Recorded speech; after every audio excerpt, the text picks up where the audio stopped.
এই এলাকার থেকে 4টা যুবক ছেলে একই দিনে একই ফ্লাইটে বিদেশ গেল চাকরি করার জন্য।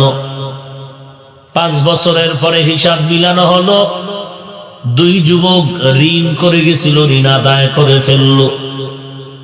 ঢাকাতে বাড়ি করলো, নিজের বাড়িটারে আগে টিনের ঘর বিল্ডিং করে ফেললো। বাকি আর 2 জনের কি হালাত, খবর নিয়ে দেখা গেল ঋণ আদায় করতে পারেনি, ফ্ল্যাট কিনবে দূরের কথা। জিজ্ঞাসা করা হলো, আরে ভাই, ওই 2টা যুবক ঋণ আদায় করলো, বাড়ি করলো, ফ্ল্যাট কিনলো, তোদের হালাত এত দুর্বল কেন? ওই 2 যুবক চোখের পানি ছেড়ে বলে, আমরা জানি না। যারা এত লাভবান হলো তাদের থেকে জেনে নাও তাদের কি হালত। লাভবানওয়ালা যুবকরে বল, একই সময় 4 জন যুবক আসলি, তোরা এত উন্নতি সাধন করলি কিভাবে বল? বলে, আমরা বিদেশে আসছি, বাবার জমিন বিক্রি করে টাকা ধার করে ঋণগ্রস্ত হয়ে আসছি, ঘুমানোর জন্য আসি নাই। আমার মাথার উপরে আমার সন্তান, আমার স্ত্রী, আমার মা, আমার বাবা, আমার ভাই বোনেরা আমার কামাই রুজির উপরে নির্ভরতাশীল হয়ে আছে। আমাকে যখন মালিক ডিউটি দিল 8 ঘন্টা, আমি 8 ঘন্টা ডিউটি করে ঘুমাইতে পারতাম, ঘুমাই নাই। আমি ওই ডিউটি মালিকের পালন করার পরে আলাদা ওভার ডিউটি করেছি। সময়টারে কাজে লাগানোর কারণে আজ আমার জীবনটা বড় ধন্য হয়ে গেল। দুনিয়াতে সাহাবায়ে কেরামের এত দাম কেন? দুনিয়ার মধ্যে এত ব্যক্তিদের দাম কেন? বড় বড় নাম কেন ইতিহাসের পাতায়? এই স্কুল কলেজ ভার্সিটির ছাত্র ভাই, একটু চিন্তা করো, তুমি যাদের লেখা বই পড়ি আজকে বিএ পাস করেছো, তুমি মেট্রিক পাস করেছো, যাদের লেখা বইগুলো তুমি কলেজের মধ্যে পড়ো, স্কুলের মধ্যে পড়তেছো, তুমি একটু কি চিন্তা করেছো এমন একটা ব্যক্তি কার লেখা বইটা আমি পড়ে আজ মেট্রিক পাস করলাম? ওই বইয়ের লেখকরে আমি আজও দেখি না, চিনি না। ওই লোকটার এমন কপাল কেন যে তার বইটা সারা দুনিয়ার স্কুলে চলতেছে, টোটাল বাংলাদেশের স্কুলে ওই বান্দার লেখা বইটা চলতেছে। কপাল তোমার এত খারাপ, লেখা বইটা পড়তেছো, তুমি পড়িয়াও সেই উপকার পাও না। লোকটার লেখার জিন্দেগিতে গিয়ে যে উপকৃত হলো, ওই বান্দার বইটা এত স্কুলে স্কুলে কবুল হওয়ার পেছনে কারণ সময়টারে বান্দা মূল্যায়ন করেছে। একটা সেকেন্ডের হিসাব আল্লাহর বান্দায় বেহুদা যাইতে দেয় নাই। লেখাপড়ার পাশাপাশি সময়টারে মূল্যায়ন করে সে গবেষণা করে করে বই লিখেছে। সময়টারে কাজে লাগানোর কারণে আজ তিনি কবরে চলে যাওয়ার পরেও তার সুনাম ছাত্রদের জবানে চলতেছে। এইভাবে সময়টারে কাজে লাগাইতেছে, আজ মরিয়া যাওয়ার পরেও তাদের নাম মানুষ স্মরণ করতেছে। আল্লাহ বলেন, সময়টারে কাজে লাগাও। দুনিয়ার লাইনেও যদি লাগাও, দুনিয়াতে তুমি জিরো থেকে হিরো হয়ে যাবে। আখিরাতের লাইনে যদি সময়টারে কাজে লাগাও, আখিরাতের লাইনেও তুমি জিরো থেকে হিরো হয়ে যাবে। ওয়াল আসর, সময়ের শপথ, সময়ের দাম, সময়টারে অবমূল্যায়ন করিও না। একটা সেকেন্ড অবহেলা করবা না। দুনিয়ার কাছে জবাব দিতে না পারলেও আল্লাহর আদালতে জবাব দিতে হবে। সরকারি চাকরি করো রে বাবা, সরকারের সাথে তোমার কন্ট্রাক্ট হয়েছে, চুক্তি হয়েছে। সকাল 8টায় তুমি অফিস করবা, বিকাল 4টা পর্যন্ত তোমার ডিউটি চলবে। বেতন পাবা তুমি মাসে 20,000 টাকা। তুমি বেতন নিতে গিয়া ডিউটি করতে গেলা, সকাল 8টার ডিউটি 10টায় শুরু করলা, 2 ঘন্টা করো নাই। এইভাবে সরকারের অজান্তে তুমি সময়টারে নষ্ট করে করে তুমি ডিউটিতে চলে গেছো। তোমার বাকি 2 ঘন্টা যে সময় ডিউটি করো নাই, ওই 2 ঘন্টার বেতন নেওয়া তোমার জন্য হারাম। এইভাবে পদে পদে মানুষ সময়টারে লাথি মেরে অবহেলা করতেছে। এরে নবীর উম্মতের দল, আল্লাহ পাক শপথ করে বলেন সময়ের শপথ, সময়টারে কাজে লাগাও, সময়টারে অবহেলায় কাটায় দিও না। দুনিয়ার লাইনেও যদি সময়টারে কাজে লাগাও, দুনিয়ার লাইনেও তোমার সম্মান বেড়ে যাবে। আখিরাতের লাইনেও যদি সময়টারে কাজে লাগাও, আখিরাতের লাইনেও তোমার সম্মান বেড়ে যাবে। কেমন সম্মান জানো? যুবক, দুনিয়ার তুমি একটা লেখাপড়া করতে গিয়া তুমি মোবাইল চালানোর সময় কই পাইলা? আমরা তো সেই দিনের কথা এখনো ভুলি নাই। 1 বছর পরে পরীক্ষা আসতেছে, আজকে থেকেই স্কুলের ছাত্ররা ছেলেমেয়েরা লেখাপড়ায় ব্যস্ত হয়ে যাইত। প্রাইভেট মাস্টারের কাছে পড়া, দিন নাই রাত নাই, বিদ্যুৎ নাই, হারিকেন জ্বালায় লেখাপড়া করত। আজকে আগের তুলনায় এখন ছাত্রদের লেখাপড়ার মান ভালো, লেখাপড়ার বেশি সময়, বই পুস্তক বেশি।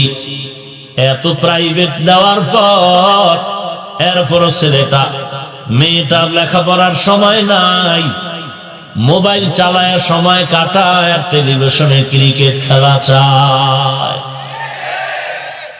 ওয়াজের মাইক চললে সোনার ছেলেদের লেখাপড়ার ক্ষতি হয়, আর ক্রিকেট খেলা দেখলে ক্ষতি হয় না। পাগলের পাগলামি, কিছু করার নাই। বরং একটা ছেলে কোরআনের মাহফিলে বসে চোখের পানি ছেড়ে যদি দোয়া করে, 1 রাত্রের পড়া যদি বন্ধ করে, আল্লাহ 1000 রাত্রের পড়ার বরকত দিবে। আখিরাতের লাইনেও সময়টারে কাজে লাগাও। সাহাবায়ে কেরামের এত সুনাম, হাদিসের কিতাব খুললেই দেখা যায়। আবু হুরায়রা রাদিয়াল্লাহু তাআলা আনহু থেকে হাদিস বর্ণনা বেশি। এরে নবীর উম্মতের দল, আবু হুরায়রা একমাত্র গরিব। 10 জন সাহাবা জান্নাতের টিকিট পেয়েছেন, এর মধ্যে আবু হুরায়রা নাই। অথচ আবু বকর প্রধান খলিফা, জান্নাতের সুসংবাদের মধ্যে তিনি 1 নাম্বার। ওমরে ফারুকের নাম 2 নাম্বার। হযরত ওসমান রাদিয়াল্লাহু তাআলা আনহুর নাম 3 নাম্বার। হযরত আলী রাদিয়াল্লাহু তাআলা আনহুর নাম 4। এরে নবীর উম্মতের দল, এদের থেকে হাদিস বর্ণনা কম, আবু হুরায়রার থেকে হাদিস বর্ণনা বেশি। এরে নবীর উম্মতের দল, সাহাবায়ে কেরাম টাকার কারণে তো সুনাম অর্জন করতে পারেন নাই, সময়টারে কাজে লাগাইছে। আজ 1000 বছর পর, 100 বছর পর দুনিয়ার মানুষের মুখে মুখে তাদের নাম। আব্দুল কাদের জিলানীকে সবাই বড় পীর বলে। মাহবুবে সুবহানী, কুতুবে রব্বানী শাহ আব্দুল কাদের জিলানী জান্নাতের গ্যারান্টি পান নাই। দুনিয়াতে কোন ওলি আব্দুল গাউস কুতুব দুনিয়াতে জান্নাতের গ্যারান্টি পায় নাই। 10 জন সাহাবা জান্নাতের গ্যারান্টি পাইয়াও সারা রাত ঘুম নাই, 5 ওয়াক্ত নামাজ বন্ধ নাই, ইশরাক আওয়াবিন চাষ তাহাজ্জুদের নামাজ বন্ধ নাই। ওদিকে সন্তানের হক আদায় করা বন্ধ নাই, আবার জিহাদের ময়দানে হাজির। আবার তারা ব্যবসাও করে, চাকরিও করে, আবার সারা রাত তারা নফল নামাজে রাত কাটায় দিলেন। তাদের নাম নেও না রে বাঙালি, অন্য আউলিয়া কেরামের নাম নাও। হ্যাঁ, আউলিয়া কেরামের নাম নিবা, এটা বরকত, কিন্তু যার যে পরিমাণ নেওয়া দরকার সেই পরিমাণ নাও। আউলিয়া কেরামের স্মরণ যদি 10 বার করো, সাহাবায়ে কেরামের স্মরণ অন্তত 15 বার করতে হয়। সাহাবায়ে কেরামের স্মরণ যদি 15 বার করো, আমার মায়ার নবীর সুন্নতের স্মরণ 100 বার করা লাগে। তো কুজা সুন্নতে আহমদ কুজা বা মুহাম্মদ কাইবুয়াদ নিসবত তোরা কারে শয়তানি কুনি নামত বলি গরওয়ালি লানুতাস আই বরওয়ালি ওয়াল আসর সময়ের শপথ আসর মানে সময় সময়টারে কাজে লাগাও আখিরাতের লাইনে দৈনিক মানুষ মুমিনেরা কয় বেলা নামাজ পড়বে কয়বার এই পাবলিক ঘুমান মুমিন মুসলমান নামাজ পড়বে কয়বার সপ্তাহে একদিন না প্রতিদিন না পড়লে তো কোনো সমস্যা নাই আছে তাহলে কেন পড়েন না পড়েন এই মাঠের মধ্যে এই প্যান্ডেলে এমন আশিকে রাসূল আছে আজকে ফজরের নামাজ পড়েন নাই জোহর পড়েন নাই আসর পড়েন নাই মাগরিব পড়েন নাই এশার নামাজও পড়েন নাই আছে না নাই মাইকের আওয়াজ পাইয়া ওই আশিকে রাসূল দূরে দাঁড়ায় দাঁড়ায় বিড়িটা নেয় আর শুনে হাফিজ ভাই কি কয় নিয়ত করছে ফজর আজকে পড়া হবে না কত বড় বেয়াদব বাবার মাঝে মাঝে অহংকারী কয় নামাজ না পড়লে কি হইব আমগো দিল পরিষ্কার নবী কয় তুই চোর কে কয় যারা নামাজ পড়ে না এরা কি চোরের দিল কি পরিমাণ ভালো এটার আর বয়ান লাগে নাকি ভাইরা আমার পাঁচ ওয়াক্ত নামাজ এরে নবীর উম্মতের দল এক বেলার নামাজ পড়তে তোমার 20 মিনিটের সময় বেশি লাগে না সেখানে আমি আধা ঘন্টা করেও যদি এক বেলার নামাজ দেই হিসাব দেন 5 বেলার নামাজে কত টাইম যাবে হ্যাঁ হিসাব পাকা নামাজ না পড়লো ধন্যবাদ ভাইরা আমার 5 বেলার নামাজে 2.5 ঘন্টা সময় তুই কাজে লাগাবি লাভ কি হবে জানো মদিনার নবী বলেন উম্মতের দল 5 বেলার নামাজ যদি আদায় করে নাও 2.5 ঘন্টা যদি সময় কাজে লাগাও তোর 24টা ঘন্টা নামাজির খাতায় নাম হবে আর 5 বেলার নামাজে 5 বেলার সওয়াব হবে না বরং 50 ওয়াক্ত নামাজের সওয়াব দেওয়া হবে মকুন সুসুতি নামাজে পাঞ্জগানা ফাওয়াইলুল মুসাল্লিনাল্লাযিনা মুমিনারা ইনামাজে ইমদাদ দা ইস্তাঈনু আয়াতে কুরআবাখা আয়াতে কদ আফলাহারা ইয়াদ কুন গৌর কুন্দর মানিয়াজ দিল সাদিকুন কয় ওয়াক্ত নামাজ দৈনিক কয়বার লাগবে নি না পড়লে সারা যাবে যদি নাই যায় রে যুবক পাও দুটো আগায় দিলে আমি পায়ে হাত রেখে বলবো আছে থেকে আর নামাজ বাদ দিস না তোমার মতো আমার মতো বহু যুবক স্কুলে পড়ে এক ওয়াক্ত নামাজও বাদ দেয় না আছে না নাই তোমার মতো আমার মতো বহু যুবক ব্যবসা করে দোকানদারি করে আজান হলে মসজিদে হাজির হয় আছে না নাই তুমি কেন পারবা না রে বাবা তোমার আমার মতো বহু যুবক চাকরি করে ব্যবসা করে 1 টাকাও হারাম খায় না নামাজ বাদ দেয় না অভাব নাই তোমার আমার মতো বহু যুবক ড্রাইভারি করে নামাজ বাদ দেয় না 5 বেলার নামাজ পড়ে অভাব নাই তোমার আবার মতো বহু যুবক কৃষি কাজ করে শ্রমিকের কাজ করে 1 ওয়াক্ত নামাজও বাদ দেয় না আছে না নাই মদিনার নবী কি বলে জানো মুমিন আর বেঈমানের মাঝে পার্থক্য হলো নামাজ বেঈমানেরা নামাজ পড়ে না আর যারা নবীর আশিক এরা 1 বেলারও নামাজ ছাড়ে না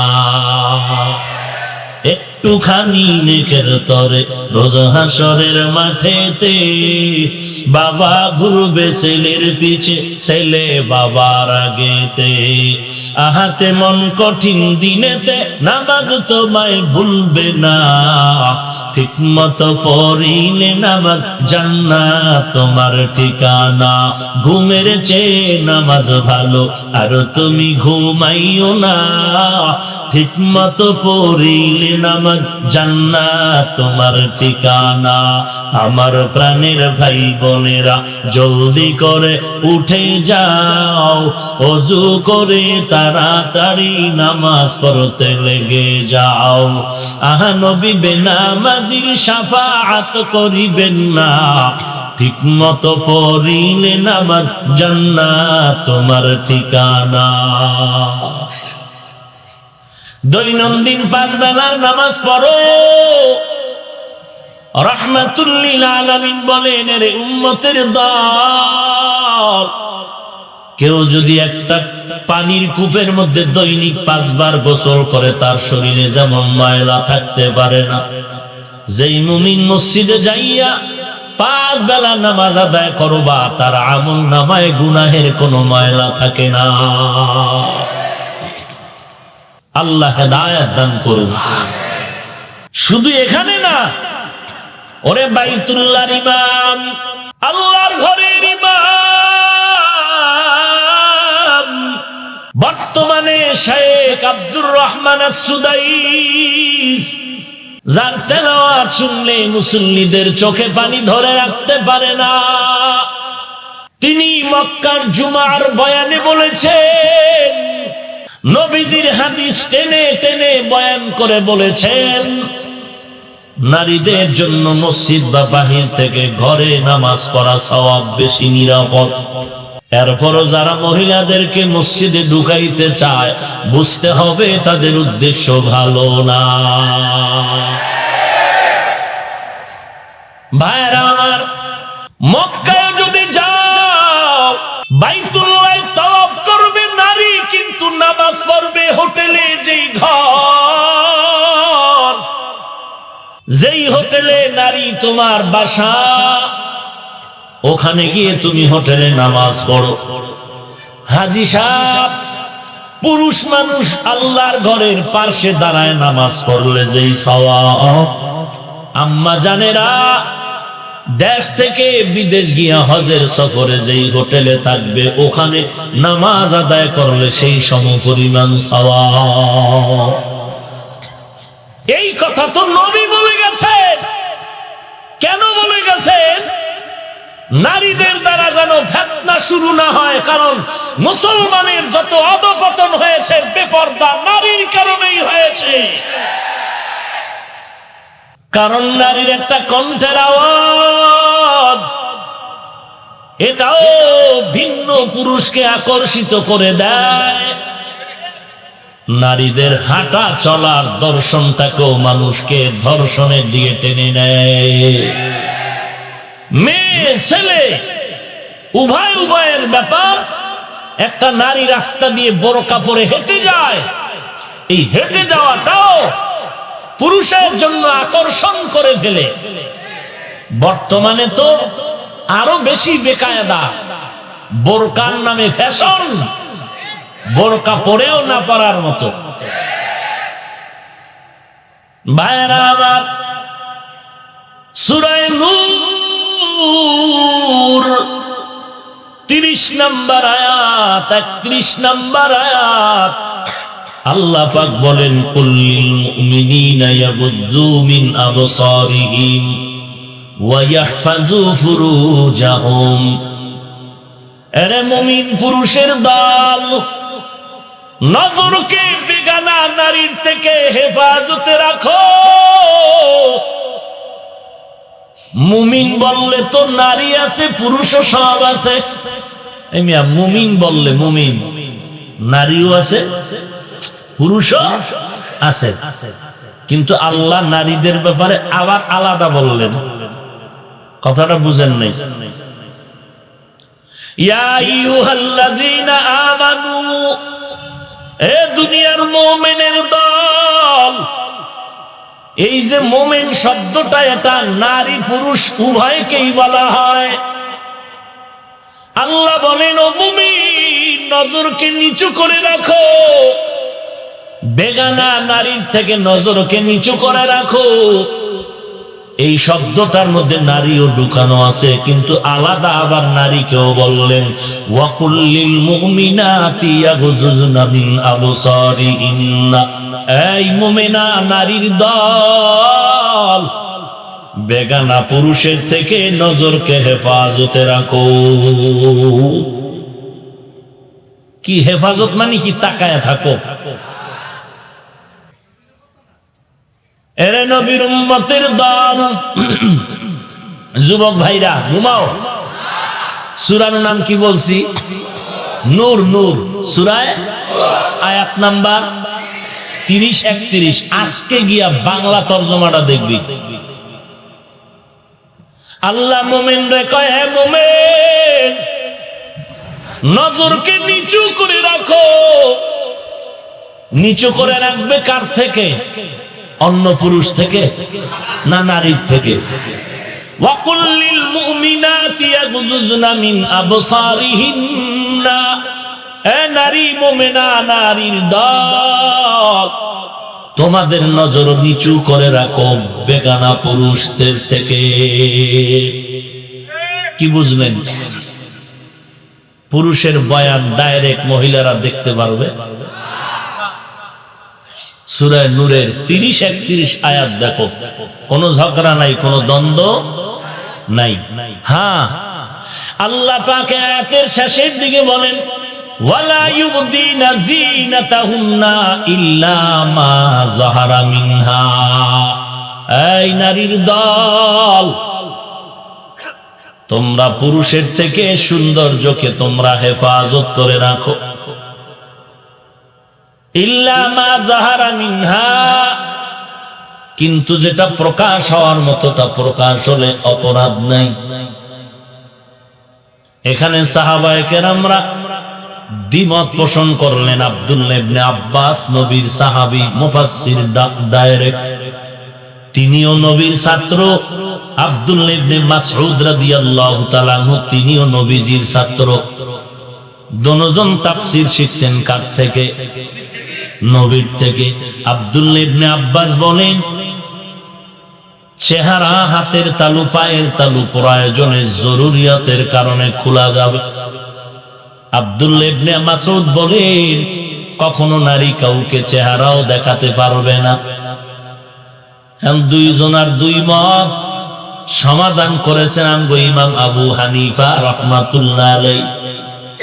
তিনি একটা সমাধান দিয়েছেন, দোনোটাই যেন আমল হয়ে যায়। আব্দুল্লাহ ইবনে আব্বাস বলছেন, বেশি জরুরতে চেহারা খোলা যাইতে পারে।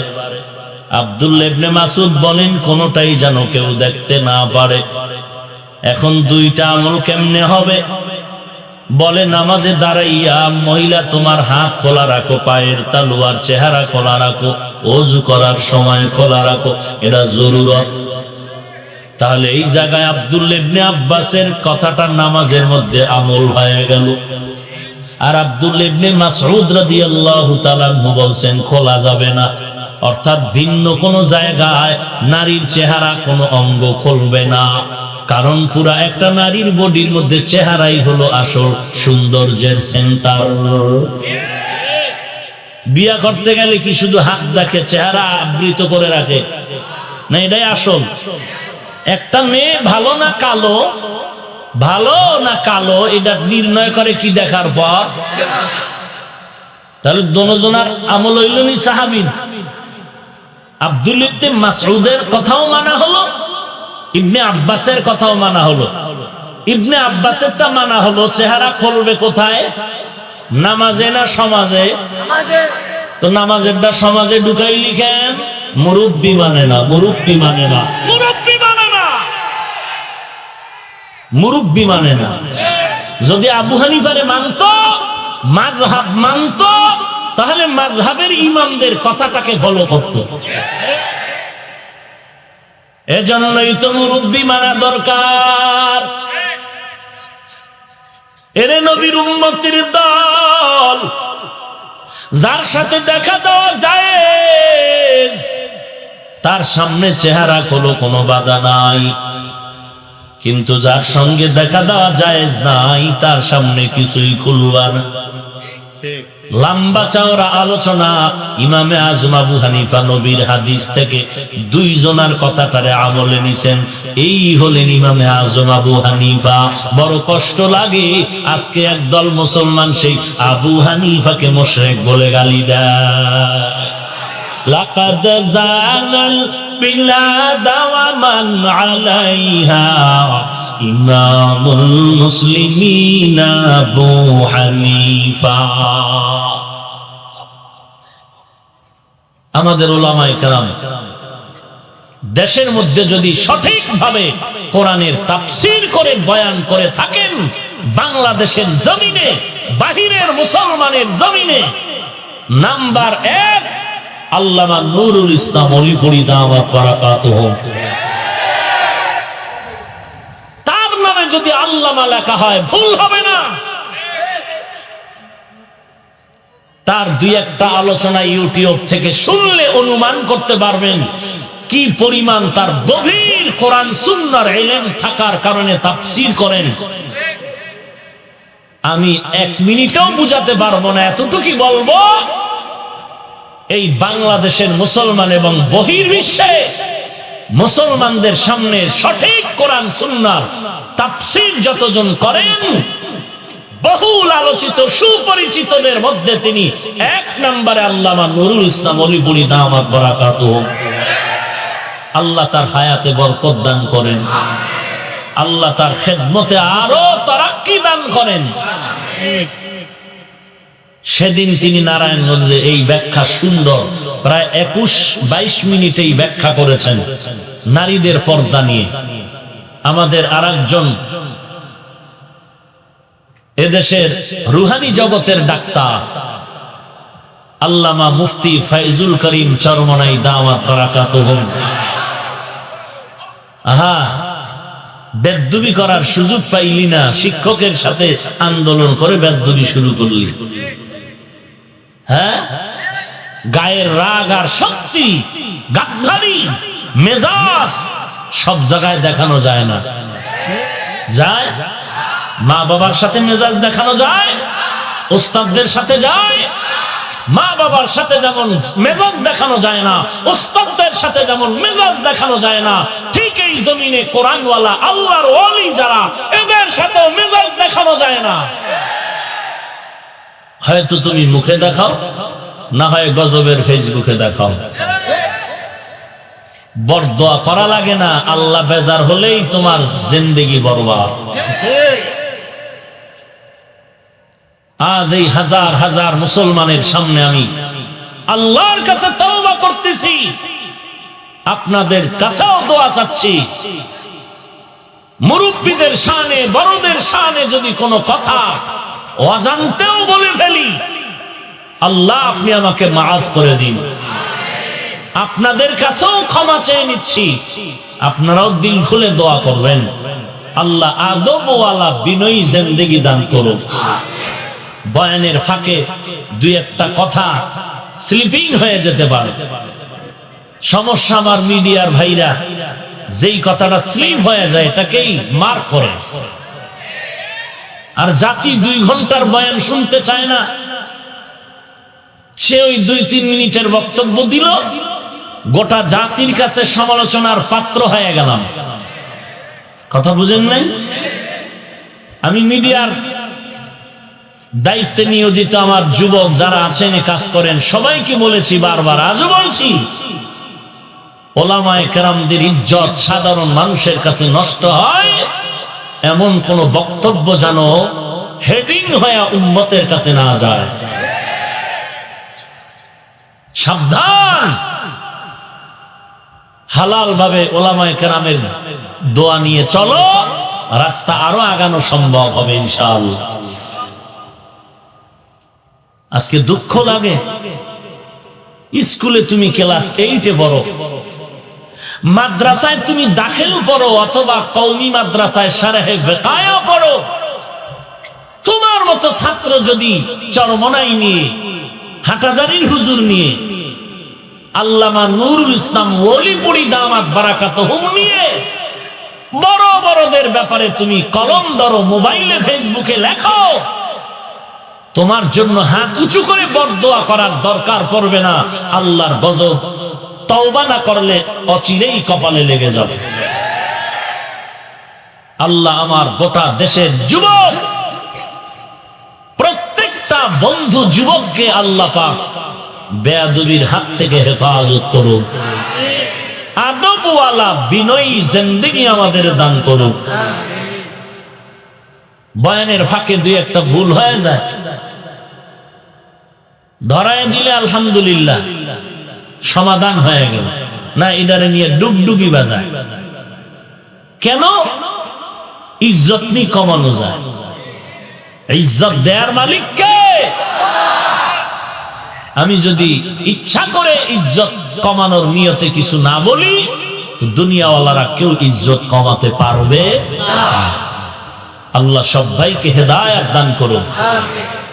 বড় আফসোস, বড় আফসোস, অথচ হাটাজারি, চরমনাই, আল্লামা ওলিপুরি সাহেব দামাত বারাকাতুহুম, এদের সামনে সমস্ত লোকগুলো দাঁড়াইলে হাঁটুজানু হয়ে বসে থাকে নামাজের কায়দায়, কথা বলার সাহস নাই।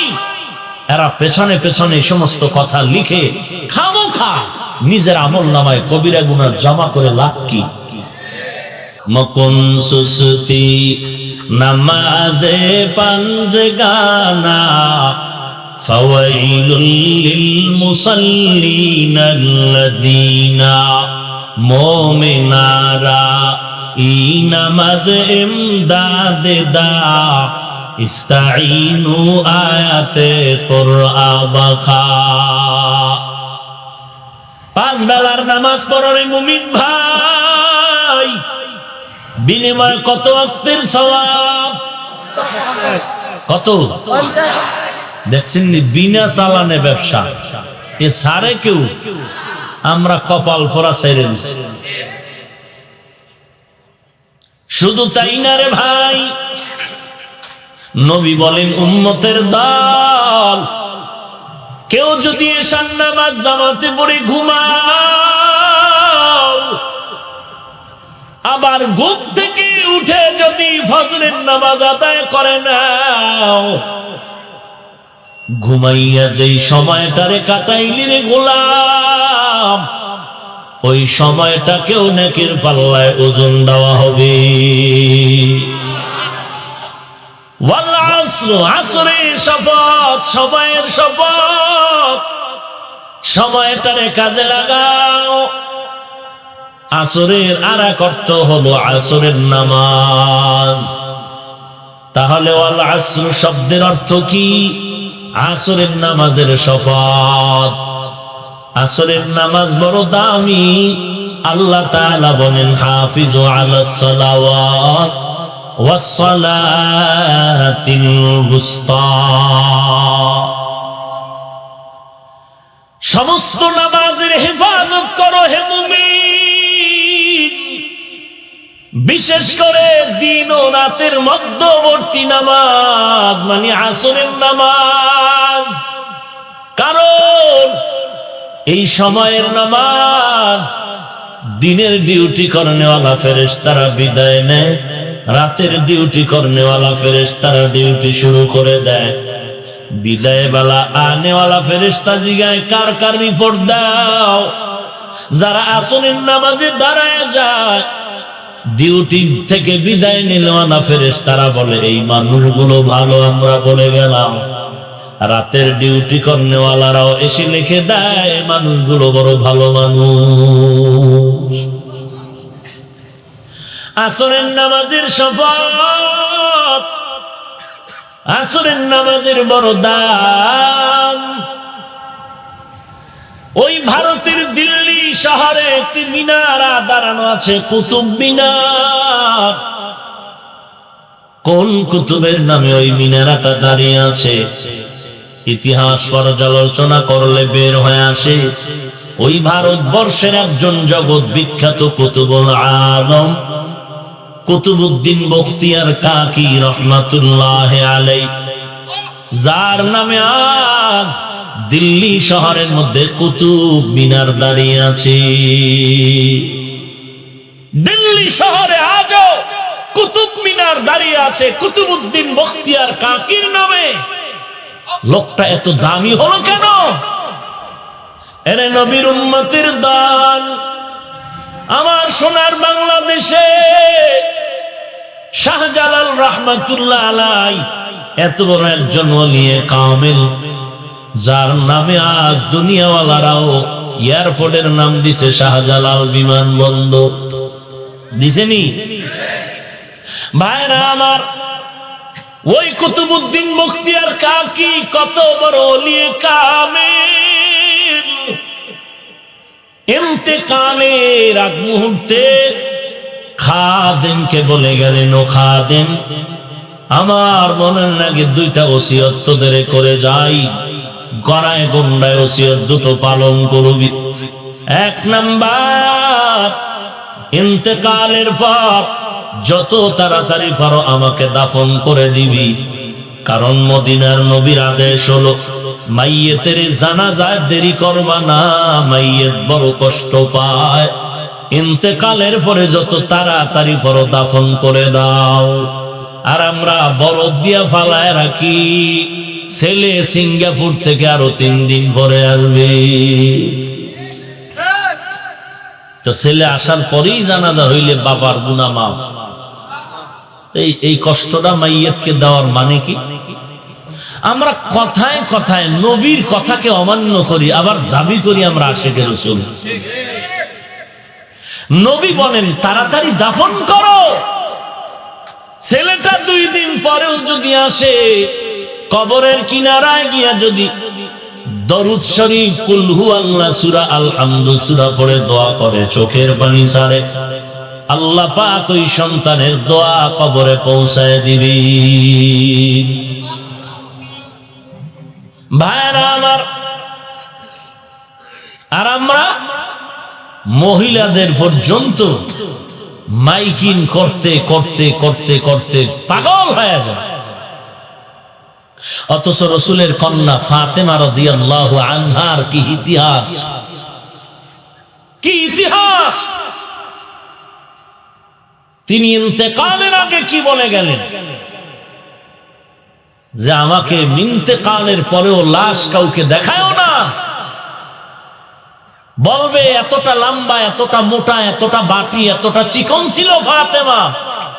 এই মন্তব্য যেন কেউ করতে না পারে, দ্রুত কোন রকম ঘরোয়া জানাজা পড়ায় দাফন করে দিবে। কতটা আল্লাহ ভীতি তার মধ্যে ছিল।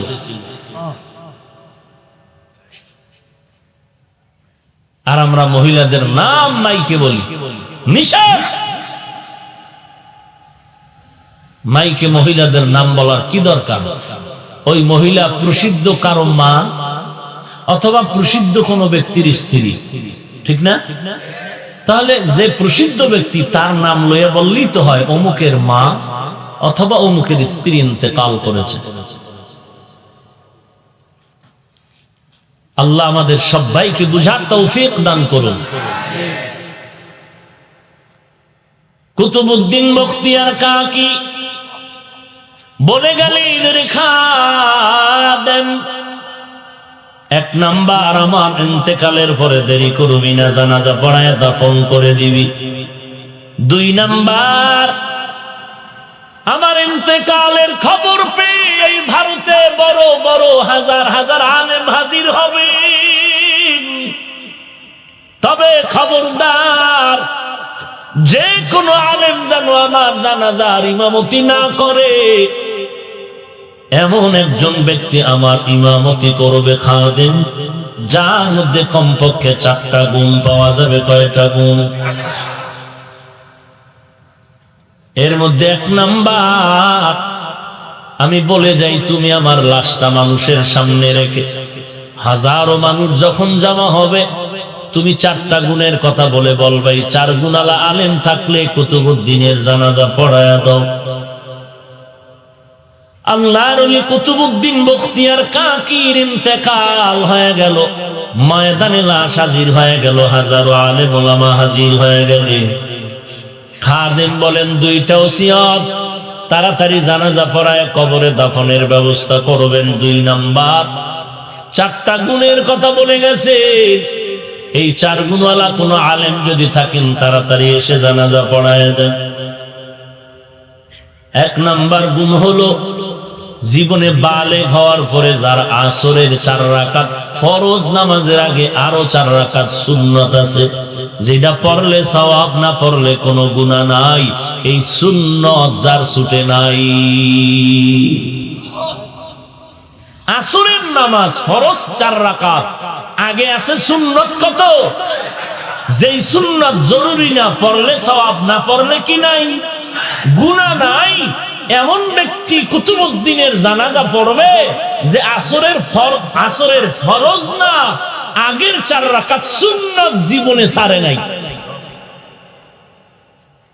এই দেখি আমারে কইলে পারবো? যেমন তেমন ব্যাপার নাকি? মাঝে মাঝে আসরের আগে সুন্নাত পড়া যায়, জীবনেও সুন্নাত ছাড়ি নাই। এটা কি চারটিখানি কথা? এই 1 নাম্বার গুণের খবর ময়দানে ছড়িয়ে গেল, ওলামায়ে কেরাম চুপ হয়ে গেলেন।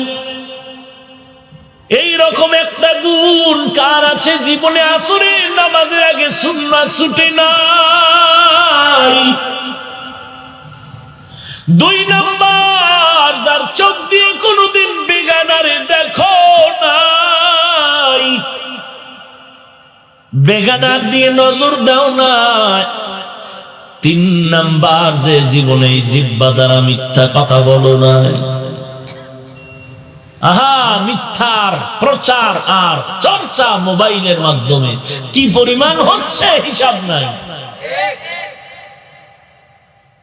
জীবনে জবান দ্বারা মিথ্যা বলো নাই।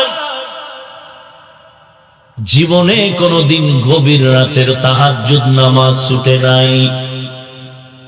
এই 4 গুণওয়ালা আলেম তাড়াতাড়ি আসো, জানাজা পড়ায় দাফন করে দাও। কারো মধ্যে 1টা পাওয়া যায়, 3টা পাওয়া যায় না, 3টা আছে 1টা নাই, 2টা আছে 2টা নাই। সবাই চিন্তায় বিভোর। খাদেম কয় আলেম তো আছেন, তাড়াতাড়ি আসেন, নাইলে কুতুবউদ্দিন তো বলে যাইতেন না। অবশ্যই কেউ না কেউ আছেন, দেরি করে কষ্ট দিয়া লাভ নাই, জানাজা পড়ায় দাও। কয়েকবার এভাবে চিল্লানোর পর ময়দানে হাজার হাজার উলামায়ে কেরামের সমাবেশ।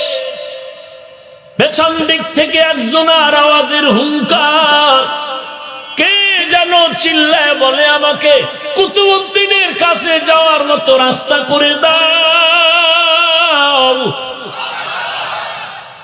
আমি কুতুবউদ্দিনের লাশের কাছে যেতে চাই। সবাই আশ্চর্য হয়ে গেলেন, আজকে এই কপালটা কার হবে জানি না। উপচে পড়া ভিড়। কে বলল কুতুবউদ্দিনের সামনে যাওয়ার জন্য? সবাই রাস্তা করে দিল। কুতুবউদ্দিনের সামনে লোকটা পেছন থেকে দৌড়াইয়া দাঁড়ায় গেলেন, চোখের পানি ছেড়ে কান্না করলেন, ও কুতুবউদ্দিন, কি সর্বনাশটাই না করলা। আমার এই 4টা গুণের খবর আমার স্ত্রীও জানে না, আমার মা জানে না, বাবাও জানে না। আমার এই 4 আমলের খবর জানে না আমার মালিক।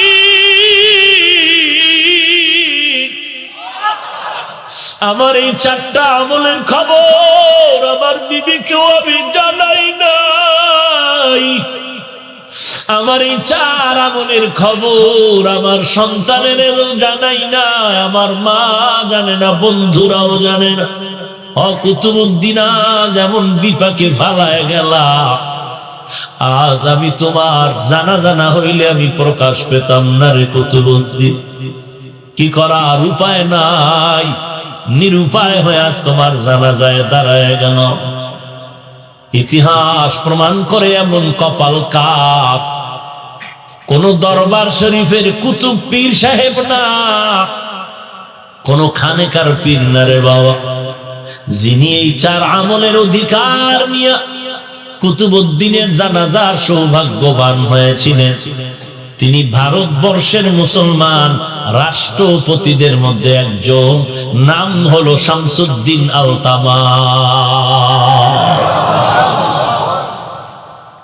কোন দরবার শরীফের পীর নয়, সফল রাষ্ট্র পরিচালনার দায়িত্বে নিয়োজিত শামসুদ্দিন আলতামাস একদিকে রাষ্ট্র চালায়, অপরদিকে আসরের সুন্নাত ছুটে নাই, তাহাজ্জুদ ছুটে নাই, মিথ্যা কথা জীবনে বলেনি, বেগানার দিকে দুই চোখ দিয়ে কখনো তাকায়নি। রাষ্ট্র পরিচালনা করেছে এমন ব্যক্তি যদি তুষার দ্বারার মতো এলাকায় একটা পরিচালনার দায়িত্ব পায়, সভাপতি, কিয়ামত হওয়া সত্ত্বেও এই বান্দার দ্বারা কোনদিন একটা অন্যায় হওয়া সম্ভব না। একটু চিন্তা করেন, বালিশে মাথা লাগায়া ঘুমের সময় যে জীবনে আসরের সুন্নাত ছুটে না একজন রাষ্ট্রনায়ক, রাষ্ট্রের দায়িত্বশীল, কিভাবে সম্ভব জীবনে একটা মিথ্যা কথা বলেনি, জীবনে কোনো বেগানার দিয়ে তাকায়নি, জীবনে তাহাজ্জুদ ছুটে নাই। আর আমাদের দেশে এমন পীরের গোষ্ঠী আছে, চেহারা ভাল্লুকের মতো, চুলগুলো উল্লুকের মতো, কোরআন পড়তে জানে না, নামাজ রোজার খবর নয়, দাবি করে মুজাদ্দিদে জামান। কত বড় বেঈমান! ইসলামী রাষ্ট্র হলে রডের বাড়ি কত প্রকার টের পাইতেই বেঈমানের গোষ্ঠী। দেশের অভোলা সরল মনা মানুষের ঈমান কেড়ে নিচ্ছে, আর হাদিয়ার গোষ্ঠী বেয়ে পেট মোবারক তিমি মাছ বানাচ্ছে, অট্টালিকা করছে মুরিদের টাকা খাইয়া। মুরিদকে কিছুই দিতে পারেনি, না দুনিয়ার কিছু দিল, না আখিরাতের কিছু দিল। দুনিয়াতে একটা বাড়ি কইরা দিলেও তো বলতো হ্যাঁ মুরিদের একটা বাড়ি বানায় দিছে। আখিরাতের লাইনে তো কিছুই না, না নামাজ পড়া শিখাইলো, না রোজা রাখা শিখাইলো, না কোরআন শরীফ পড়া শিখাইলো। ওই বদমাস, ওই ভণ্ড নিজেই কোরআন জানে না, মুরিদের শিখাইবে কচু। এরে তুষারদারা এলাকার মুসলমান, বলো আমার নবীজির থেকে বড় পীর সাহেবের কি নাম?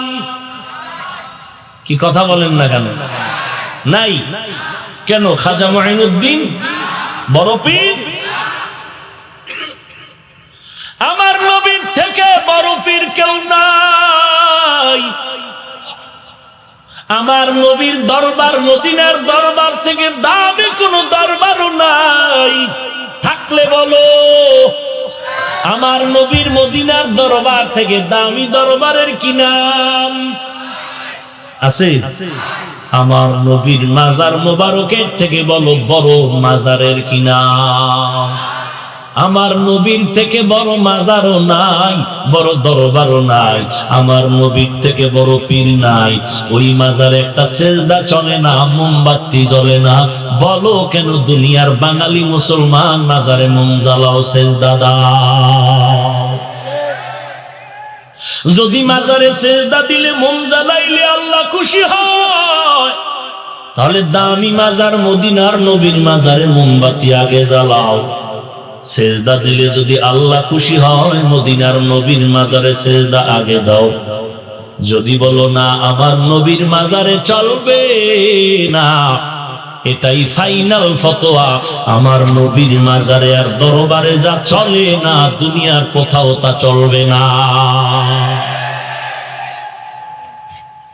এর নবীর আশিক উম্মতের দল, আমার নবী এত দামি হইও মানুষের দাঁড়ে দাঁড়ে দাঁড়ে দাঁড়ে ঘুরে ঘুরে কালেমার দাওয়াত দিয়েছেন কি দেন নাই?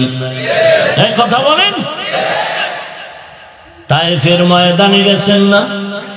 ওই তায়েফের বেঈমান বেদিনের দল ছোট ছোট বাচ্চাদের লেলিয়ে দিয়েছে।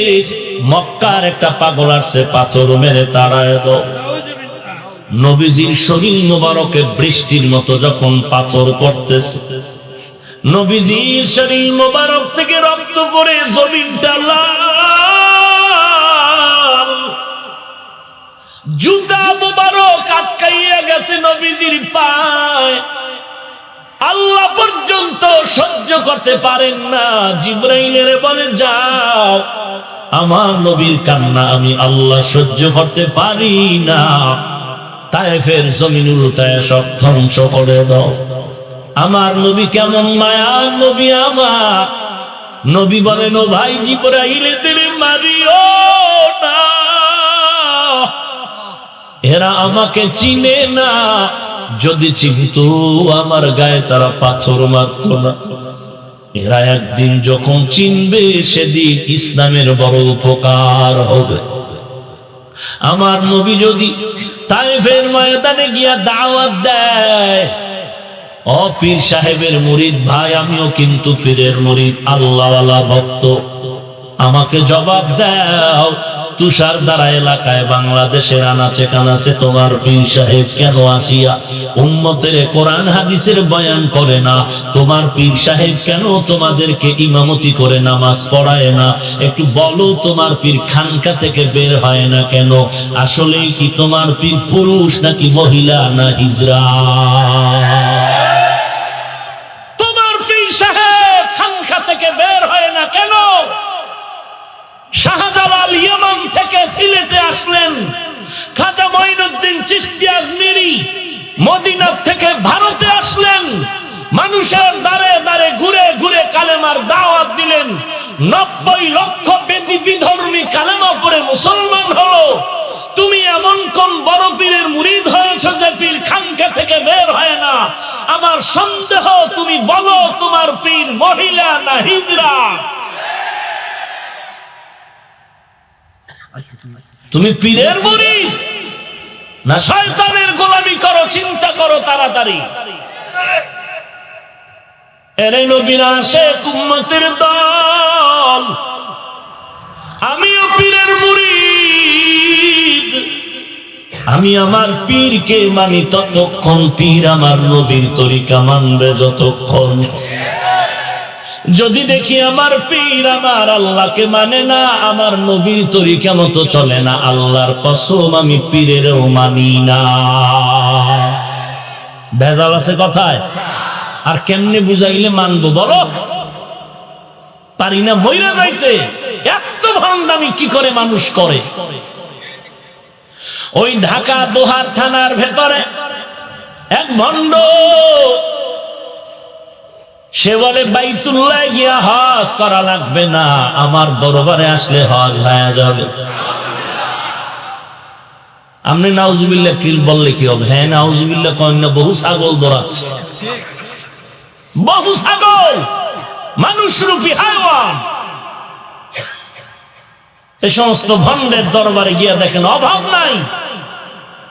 সিলেটের আল্লাহর ওলি কত পিওর, কত খাঁটি ওলি, অথচ সেখানে বসে আছে কিছু গাঞ্জাখোর।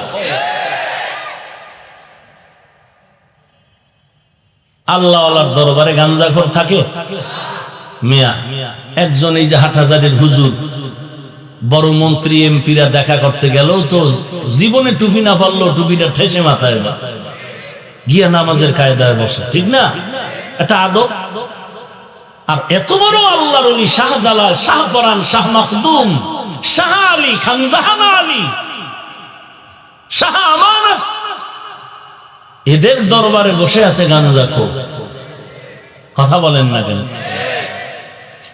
এদের জিয়ারতে বহু আল্লাহর বান্দারা ব্যানার টানাইয়া গাড়ি নিয়ে যায়, অথচ বাড়ির দরজায় আব্বা আম্মার কবর জিয়ারতে একবারও যায় না। এই যুবক, রাগ করিস না, মিথ্যা বলিস না, আমি দুশ্মনী নিয়ে বলতেছি না। আল্লাহওয়ালার কবর জিয়ারত করবা, এটা তো ভালো, বরকত। কিন্তু তোমারে ধৈর্য যদি জিগাই জিয়ারতের সূরা কি কও, তখন টের পাওয়া যাবে তুই কেসা পাগলা, তখন টের পাওয়া যাবে তুই কেমন ভণ্ড। মা বাবার কবরের সামনে গিয়ে সূরা ফাতিহা, আলহামদু, সূরা কুল হুয়াল্লাহ, দরুদ শরীফ পড়লে কবরের আযাব মাফ।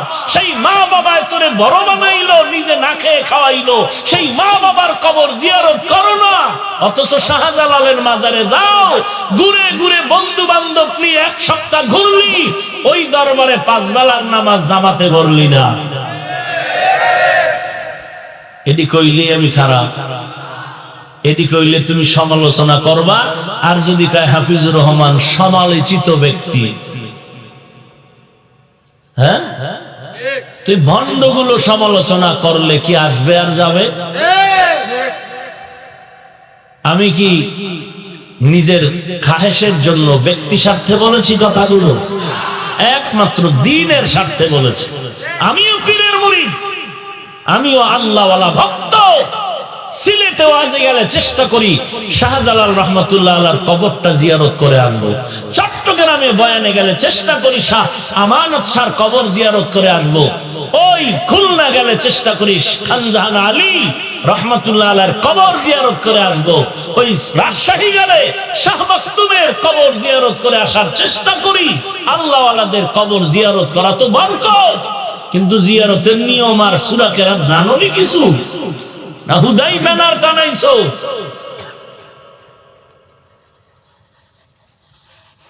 আল্লাহ সব ভাইকে হেদায়েত দান করুন। কি হচ্ছে দেশে? ইসলামের নামে এই পাগলামি কেন, এই ধোঁকাবাজি কেন? পীরের কাছে যাওয়ার উদ্দেশ্য হলো আমি জান্নাতের পথ চিনি না, তিনি আমাকে জান্নাতের পথ দেখায় দিবেন। পীরই যদি না চেনে দেখাইবে কসু। এইরকম পীর নাই বাংলাদেশে। আল্লাহ সব ভাইকে হেদায়েত দান করুন। পীর সাহেব হতে হবে 1 নাম্বার কোরআন তেলাওয়াত সহি, 2 নাম্বার হতে হবে মাথার তালু থেকে পায়ের তালু পর্যন্ত সুন্নতের আমল। ওয়াল আসরি ইন্নাল ইনসানা লাফি খুসর, আসরের নামাজের শপথ, সব নামাজের হেফাজত করো, বিশেষ করে আসরের নামাজের হেফাজত করো। এর এলাকার মুসলমান, ও পর্দার আড়ালের মা, মহিলারাও নবীর কাছে পর্দার আড়ালে গিয়া দ্বীনের উপরে সবক নিতেন। অতএব বেপর্দা হইয়া কারো কাছে গিয়া ধর্মের সবক নেওয়া জায়েজ নাই। পর্দা রক্ষা করতে হবে নারী, পর্দা রক্ষা করতে হবে পুরুষের। আল্লাহর কোরআন, এর যুবক আল্লাহর গোলাম, ব্যক্তি স্বার্থ না, দ্বীনের মোহাব্বতে বলছি রে ভাই, আল্লাহর দরবারে তওবা করো। দুনিয়াটা কিছুই না, কোন দিন যেন এই জমিন থেকে বিদায়ের আওয়াজ হয়ে যায়। গত বছর এই প্যান্ডেলে বয়ান চলছিল, আজও বয়ান চলতেছে, সামনেও চলবে। রাস্তা বোঝাই মানুষ বসে আছেন, কিন্তু খবর নিয়ে দেখো গত বছরের অনেক আল্লাহর বান্দা জমিনে জিন্দা নাই। এই মাহফিলের আয়োজনকারীরা অনেকে নাই, কিন্তু কবরে যেতেই তো হবে, পালানোর জায়গা নাই। কবরে কি নিয়ে যাব একটু চিন্তা করা দরকার রে বাবা। এখানে এমন আল্লাহর বান্দা আছেন, অনেকের মা নাই, অনেকের বাবা নাই, হয়তো বা কারো মা বাবা কবরে চলে গেছেন। আবার এমন ব্যক্তি আছে দেশের বাড়িতে মা বাবাকে রাইখা ঢাকার বাড়িতে বউ নিয়া বড় আরামে খায় আর ঘুমায়। একবারও মায়ের খবর নিলা রানে সন্তান। ওই মায়ের জন্য তুমি কেন দোয়া করো না, যেই মা তোমাকে এখনো খাইতে না দিয়া নিজে খায় না? আল্লাহর কাছে তওবা করো, 5 বেলার নামাজ আদায় করো রে যুবক। আজকে তোমার পায়ে হাত রেখে বারবার বলার পরে তুমি কেন টুপি মাথায় দিতে চাও না, নামাজ পড়তে চাও না? আর আমাকে যদি কেউ কোটি টাকা দিয়া বলে হাফিজ ভাই দাড়িটা কেটে ফেলো, বলো আমি টাকার লোভে দাড়ি কাটবো না। আমি দাড়ি কাটবো না, তুমি দাড়ি রাখবা না, ব্যাপারটা কেন? অথচ তুমিও মুসলমান, আমিও মুসলমান, তুমিও আল্লাহ মানো, আমিও সে আল্লাহকে মানি। তুমিও যে নবীর উম্মত, আমিও সেই নবীর উম্মত। তুমিও যেই কোরআন মানো, আমিও সে কোরআন মানি। তুমি যেই কাবা মানো, আমিও সে কাবা মানি। তুমি যেই দেশে বসবাস করো, আমিও সে দেশে বসবাস করি। তোমার পায়ে হাত দিয়ে বলার পর তুমি মুসলমান হইয়া কেন নামাজ পড়বা না? আর আমাকে কোটি টাকা দিলেও কেন আমি নামাজ ছাড়বো না? একটাই মাত্র কারণ, জাহান্নামের আগুনের ভয়। এই শীতের মধ্যে ঠান্ডা পানি দিয়ে ওযু বানাইয়া নামাজ পড়তে কি পরিমাণ কষ্ট। বহু যুবক স্কুলে পড়ে, নামাজ বাদ দেয় না। আল্লাহর কাছে তওবা করো, দুনিয়ার কষ্ট কষ্ট না। এই জমিন থেকে 9,30,00,000 মাইল উপরে সূর্য দিনের বেলা এত তাপ দেয়, সহ্য করা যায় না। কিন্তু কিয়ামতের ময়দানে এই সূর্য যখন মাথার উপরে চলে আসবে, কেমনে সহ্য করবা? একটা বেতের বাড়ি কেউ যদি হাতে দেয়, সহ্য করে নেওয়া যায় না। কিয়ামতের ময়দানে কি করে বাবা? ওই কবরে গুনাহ নিয়ে যদি যাও, দুই পার্শ্বের মাটির চাপ কেমনে সহ্য করবারে আল্লাহর গোলাম? আল্লাহর দরবারে গুনাহ থেকে ক্ষমা চাও, কারণ এক জাররা পরিমাণ গুনাহ নিয়ে কবরে গেলে উপায় নাই। ওই কবর হবে জাহান্নামের টুকরা। একটা নয়, দুটো নয়, 70 থেকে 99টা সাপ কবরে সে ভরে যাবে। ওখানে মা বাবা কেউ নাই, বাতি নাই, বন্ধু নাই। নেক আমল করে যাও, ইমানদারে পরিশুদ্ধ করে যাও, আল্লাহর দরবারে তওবা করো। জীবনে কি পরিমাণ গুনাহ করছো, কোন জায়গায় কোন দিন কি অন্যায় করেছো কেউ জানে না, আল্লাহ জানে। এই অন্যায়ের খবর যদি আমার মা, আমার ভাই, আমার বোন, আমার আত্মীয়রা জানতো, কেউ সম্মান দিত না। তোমারও গুনার খবর যদি মা জানতো, তারায় দিত, বাপ জানলে তারায় দিত। আল্লাহ বলেন, এরে গোলাম, আমি আল্লাহ তোর সব খবর জানিয়া রাগ করে পানি বন্ধ করি নাই, বাতাস বন্ধ করি নাই, বরং আমি আল্লাহ মায়ার নজর দিয়া তোরে তওবার দরওয়াজায় ডাকতেছি। বান্দা তওবা কর, চোখের পানি ছেড়ে কান্না কর। কান্না যদি না আসে, কান্নার বাহানা কর। আর কান্নাওয়ালা যদি কোনো বান্দা পাও, হাতটা বাড়ায় দোয়া নাও। কান্নাওয়ালার দোয়া খালি ফেরত যাবে না। কান্না কেন? দুনিয়ার ঘরে আগুন লাগলে পানি ছাড়া যেমন ঠান্ডা করা যায় না, গুনাহের কারণে জাহান্নামের আগুন জ্বলে আছে, ওই জাহান্নামের আগুন চোখের পানি ছাড়া ঠান্ডা হবে না। আল্লাহর কাছে তওবা করো, মনটারে ঘুরাইয়া মনে মনে তওবা করো। আর আল্লাহকে বলো, ও দয়ার মালিক, এই মজলিসে, এই প্যান্ডেলে আমার মতো গুনাহগার কেউ নাই। জীবনে বহু অন্যায় করেছি রে আল্লাহ, শয়তানের ধোকায় পড়ে। আজকে থেকে তওবার দরওয়াজায় ফিরে আসলাম, আর গুনাহ করব না, নামাজ আর ছাড়ব না, মা বাবাকে কষ্ট দিব না, দেশের বিরুদ্ধে, জাতির বিরুদ্ধে ষড়যন্ত্র করব না, আলেম ওলামাদের বিরুদ্ধে কখনো বরদোয়ার কাজ করে বরদোয়া নিব না। আল্লাহর কাছে তওবা করো, গলায় ছুরি আসলে মরে যাব, আজ থেকে আর নামাজ বাদ দিব না।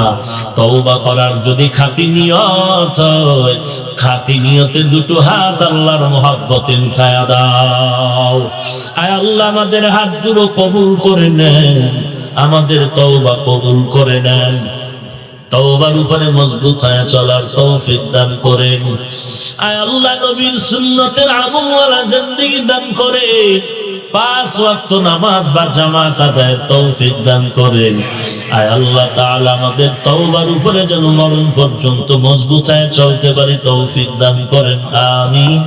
আলহামদুলিল্লাহি রাব্বিল আলামিন, والصلاة والسلام على سيد الأنبياء والمرسلين وعلى آله وأصحابه أجمعين يا أرحم